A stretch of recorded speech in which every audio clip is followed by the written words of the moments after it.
Saudara Promopendus,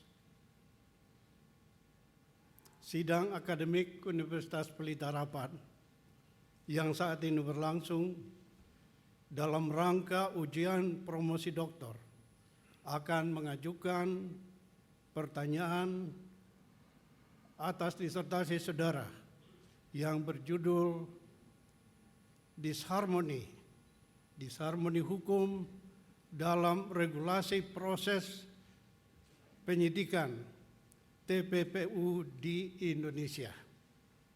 Untuk itu, saya persilakan Saudara Promopendus untuk menyampaikan secara singkat intisari dari disertasi saudara sekitar 15 menit. Silakan. Terima kasih. Bismillahirrahmanirrahim. Assalamualaikum warahmatullahi wabarakatuh.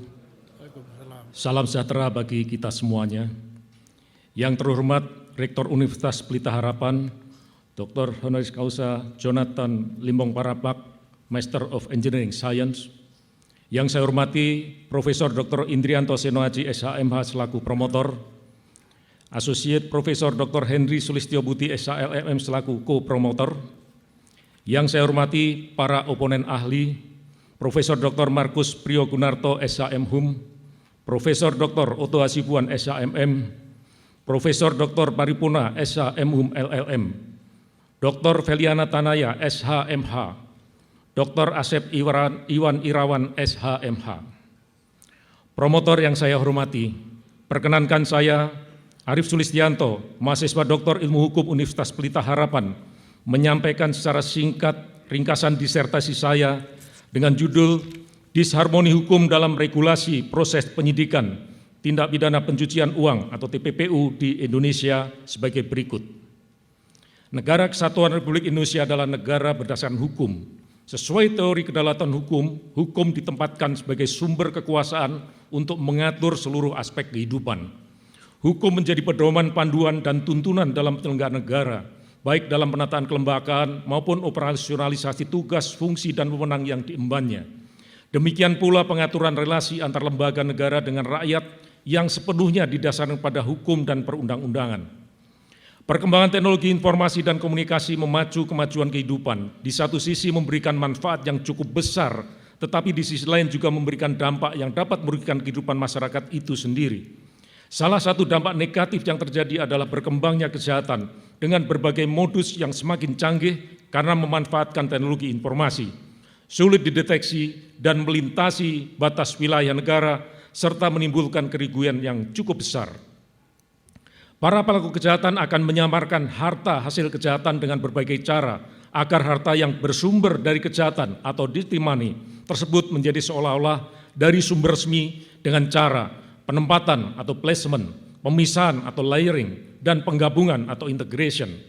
Metode inilah yang disebut dengan pencucian uang.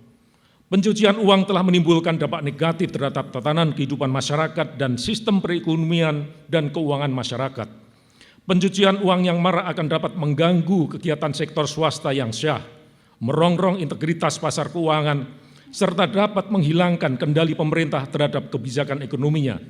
Bahkan pencucian uang dapat mendistorsi ekonomi karena menyebabkan hilangnya pendapatan negara dari penerimaan pajak, membahayakan privatisasi perusahaan negara oleh pemerintah, merusak reputasi negara, dan tingginya biaya sosial. Menyadari bahaya tindak pidana pencucian uang yang dapat membahayakan stabilitas ekonomi, maka Indonesia telah meratifikasi Konvensi Wina tahun 1998 yang ditindaklanjuti dengan menerbitkan Undang-Undang Nomor 15 tahun 2002, kemudian diubah dengan Undang-Undang Nomor 25 tahun 2003 dan diubah kembali dengan Undang-Undang Nomor 8 tahun 2010 tentang pencegahan dan pemberantasan tindak pidana pencucian uang. Indonesia menyusun dan memberlakukan Undang-Undang TPPU yang substansi pengaturan mengenai kewenangan penyidikan dan pelaksanaannya melibatkan banyak institusi, baik penyidik Polri maupun penyidik di luar Polri. Banyaknya institusi yang terlibat dalam penyidikan TPPU ini disebabkan pengaturan tentang definisi tindak pidana asal yang menghasilkan harta kekayaan sebagaimana diatur dalam pasal 2 ayat 1 Undang-Undang Nomor 8 tahun 2010 yang penyidikannya dilakukan oleh penyidik Polri maupun penyidik di luar Polri. Secara normatif, TPPU bukan merupakan tindak pidana yang berdiri sendiri, melainkan sebagai kelanjutan dari tindak pidana asal. Oleh karena itu, Undang-Undang Nomor 8 Tahun 2010 tentang TPPU mengatur kewenangan menyidik TPPU oleh penyidik tindak pidana asal. Namun tidak semua penyidik tindak pidana asal diberikan kewenangan untuk menyidik TPPU, diantaranya polisi militer, PNS Kehutanan, PPNS Perikanan. Selain itu, penyidikan TPPU juga tidak ditetapkan menjadi kewenangan penyidik tindak pidana asal apabila ancaman hukumannya di bawah 4 tahun, tetapi melibatkan aset dalam jumlah besar. Dengan pengaturan seperti itu, maka terdapat potensi tumpang tindih kewenangan yang disertai dengan perbedaan penafsiran dan pelakuan dalam penanganan penyidikan TPPU. Berbagai permasalahan tersebut menunjukkan proses penyidikan TPPU di Indonesia kurang menjamin kepastian hukum. Untuk itu, diperlukan kajian terstruktur dengan mendasarkan pada kerangka permasalahan sebagai berikut. Pertama, bagaimana pengaturan mengenai kewenangan penyidikan TPPU saat ini? Dua, bagaimana implementasi kewenangan penyidikan TPPU? Dan tiga, bagaimana konsep pengaturan kewenangan penyidik Polri yang ideal untuk mewujudkan penyidikan TPPU yang efektif dan efisien. Sebagai landasan pemikiran digunakan tiga teori hukum. Pertama, teori tujuan hukum dari Gustav Radbruch yang berpandangan bahwa hukum bertujuan untuk mewujudkan tiga nilai dasar hukum, yaitu keadilan, kepastian hukum, dan kemanfaatan. Kedua, teori efektivitas hukum dari Lawrence F. Friedman yang memandang hukum sebagai sistem sosial yang mengubah input menjadi output melalui peran struktur hukum, substansi hukum, dan budaya hukum. Ketiga, teori hukum progresif dari Satyapto Raharjo yang berpendapat bahwa hukum untuk manusia, bukan sebaliknya, manusia untuk hukum. Ini berarti berhukum tidak bertujuan untuk menerapkan undang-undang, tetapi untuk memunculkan keadilan. Guna menjamin kesahihan gagasan ius constituendum, maka penelitian hukum normatif ini disertai dengan metodologi economic analysis of law, khususnya instrumen cost-benefit analysis dan regulatory impact assessment. Promotor yang saya hormati, dalam penelitian disertasi ini menghasilkan pokok-pokok kesimpulan sebagai berikut. Pertama, secara normatif, Undang-Undang Nomor 8 2010 telah menegaskan kedudukan dan kewenangan penyidik tindak pidana asal untuk melakukan penyidikan. Hal ini diatur dalam ketentuan pasal 68, junto pasal 74 Undang-Undang 8 tahun 2010. Berdasar ketentuan tersebut, Polri bukan satu-satunya institusi yang berwenang untuk menyidik TPPU.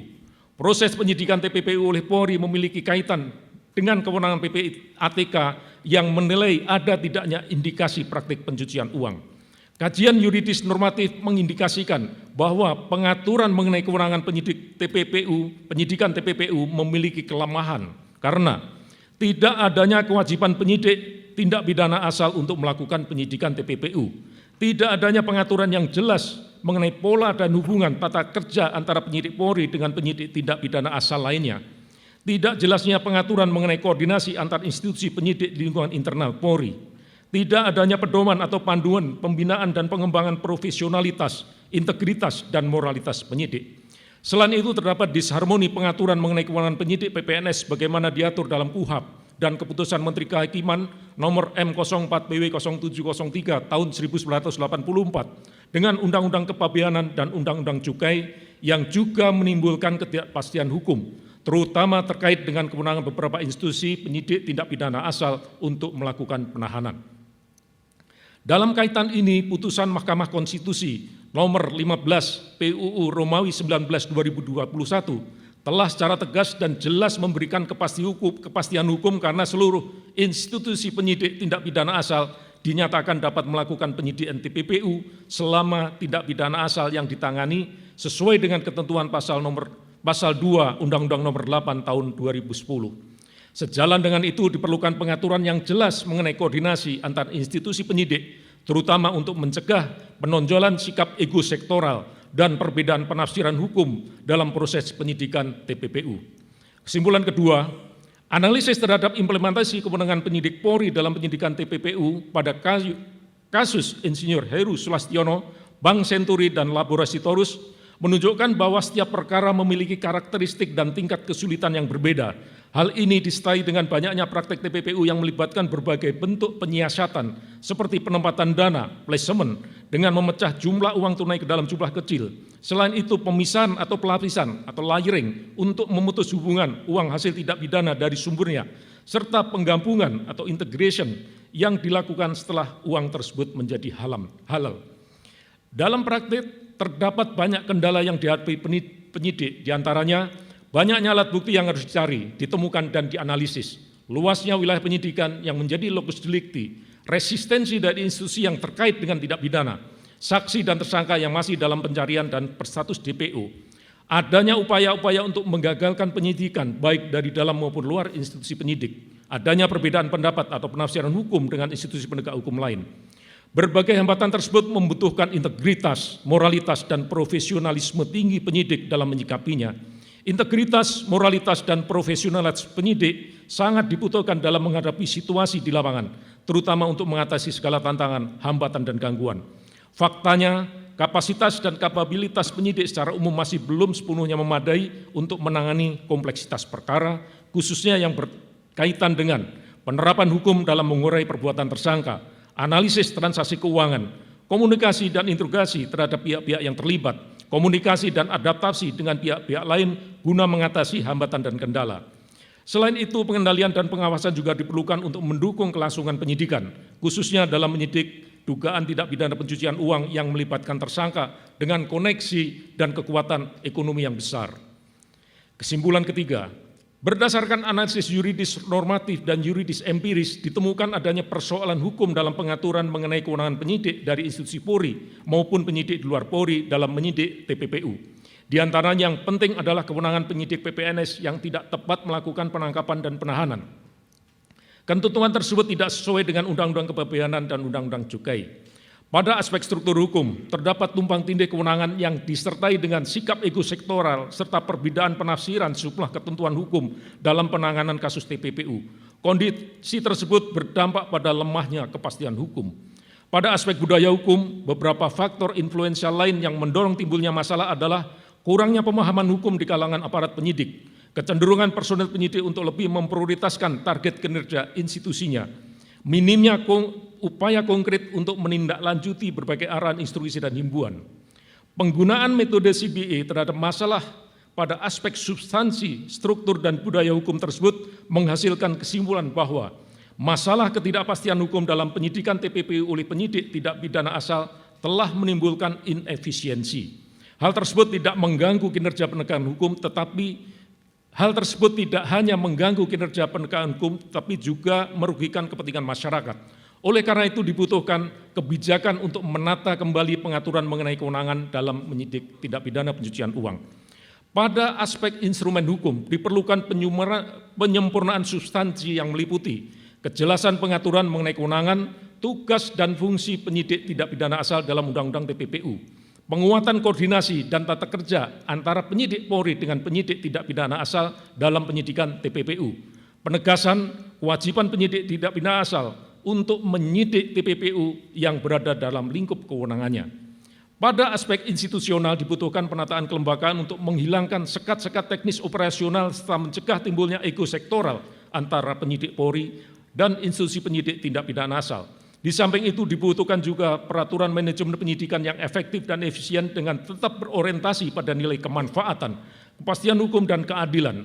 Beberapa pilihan kebijakan yang dapat ditempuh meliputi: 1. Reformulasi pengaturan mengenai kewenangan penyidik tindak pidana asal dalam menyidik TPPU, merevisi Undang-Undang TPPU dan atau hukum acara pidana guna menata kembali kewenangan dan mekanisme penyidikan TPPU yang dapat lebih menjamin kepastian hukum, termasuk optimalisasi peran dan kewenangan penyidik Polri.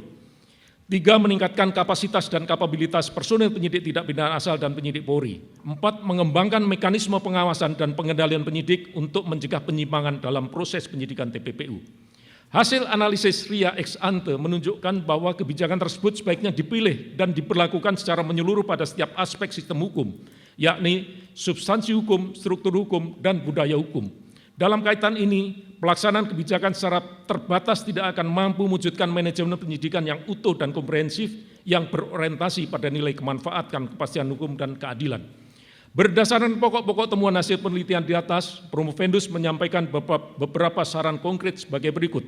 Pertama, pemerintah perlu menyusun naskah akademik untuk merevisi Undang-Undang TPPU guna memperkuat jaminan kepastian hukum.